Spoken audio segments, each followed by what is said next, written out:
Vicky, thank you so much for taking the time to speak to us today. My pleasure. Now, as I understand it, your school, Crystal House South Africa, is something quite unlike any other education institute in the country, and you're going to take us through the story of Crystal House. Won't you tell us? Thanks, Drusha. Yeah, I think to understand Crystal House, it's important to understand Crystal Dahan, our founder. And she sold her company, RCI, for some money, and she was asked by a Mexican colleague to try and help out because he got involved in an orphanage. And these children had nothing. So she said, you don't really need a check, you need a plan. And there lies the underlying philosophy of Crystal House. So Crystal designed a model whereby you would take the orphans, in this case, out of their awful squalor into an ergonomically designed school by bus, give them a beautiful, nutritious canteen, give them a full education, not just academics, but sports, music, culture, and art. You would have the employability be a very sharp focus, as well as doctors, counsellors, nurses to help the kids with their individual issues which they endure. And finally, we get the parents very much involved as well. They contribute wherever they can, and we teach them practical skills, poultry farming, knitting, computer skills, so that they too can break the cycle of abject poverty, which is our mission and goal in life. In fact, in order to do that, the school is made up of students from disadvantaged backgrounds in South Africa. Tell us about that. Tell us why those are the students at the school. Our mission, as I mentioned, Darusha, is to break the cycle of abject poverty. That's what we're about. The how is the Crystal House Holistic School. Sadly, in Cape Town, we have got an oversupply of very disadvantaged children. And while I believe that South Africa's got great legislation for previously disadvantaged individuals, currently disadvantaged individuals is another story altogether, and we need to do more for that. The single and only way we can break that cycle of abject poverty is through education. So that's what Crystal House is all about.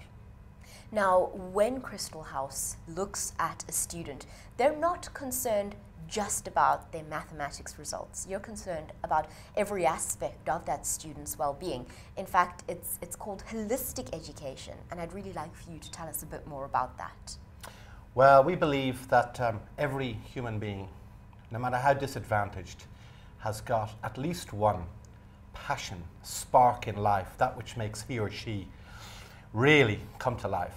And just simply teaching children in the classroom doesn't necessarily identify what that spark may be. It may be when the boy enters the football field. It may be when the girl starts to sing. It may be when one of the children picks up a paintbrush. And it's our job at Crystal House to be able to find and identify what that spark is, to identify, build a total person around that.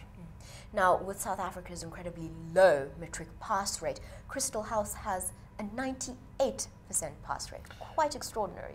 Well, even better than that, we've actually never failed a child in matric. That one child that did fail this past year resat in March, and I'm happy to say we passed and we maintain our 100% pass rate. Congratulations. Arguably more important, Jerusha, is the fact that not only have we got a 100% matric pass rate, but 2/3 of our learners have achieved a bachelor pass rate which gets them into university, and we facilitate that university for them. And more importantly, again, dare I say, Crystal House is not an end goal in itself, it's a beginning to an end. And 95% of our graduates are either studying at university or gainfully employed. And that's the number one key performance indicator that we work towards at Crystal House. Employability and becoming citizens who get jobs and pay back to their societies and communities, that's what our end goal is at Crystal House. And ultimately, that is really what we need in South Africa, young South Africans who are able to enter the job market, considering South Africa's incredibly high unemployment rates. Well, as I alluded to earlier, we at Crystal House do not just do this for the good of our heart and our soul, and it's the right thing to do. We also believe in education in this way because South Africa needs it to power the economy. Now, Ernst & Young recently completed an efficacy, a study of our efficacy, and that is that for every one learner in Crystal House, yes, we get them through the matric, we get many through 2/3 through university, 95% employed, but for every one of those learners we bring through, how many other family members and community members do we uplift? And in fact, although at 43,000 Rand per student per year, we're more expensive than public school systems, our results speak for themselves. And therefore, the return on investment on the South African economy as a whole is an incredibly strong one. Let's talk about those school fees, because these students are from disadvantaged backgrounds, and I can imagine that most of these students would not be able to fund their studies. Their parents wouldn't be able to do it either. So how does Crystal House keep going? Well, we rely on on sponsorship, on donations. Our founder, Crystal Dahan, God bless her, set up the school, and she pays all of the finance and administration costs of the school. So it's my job as CEO to raise the education costs, which include not just the teaching costs, but also, as you mentioned, the extra services of the buses, the canteen, the employability focus, and the doctors and the nurses, etc. So I have to come up with the remainder of that money to fund the school. That's how it works. So if there is a viewer watching this video who wants to get involved by becoming a funder, or they just want more information, they'd like to get in touch with you, Nikki, how can they do that? Oh, come visit our website, and better still, come visit the school. We really appreciate all the money which we can receive, but we also look for lots of support from individuals and organisations in many different ways.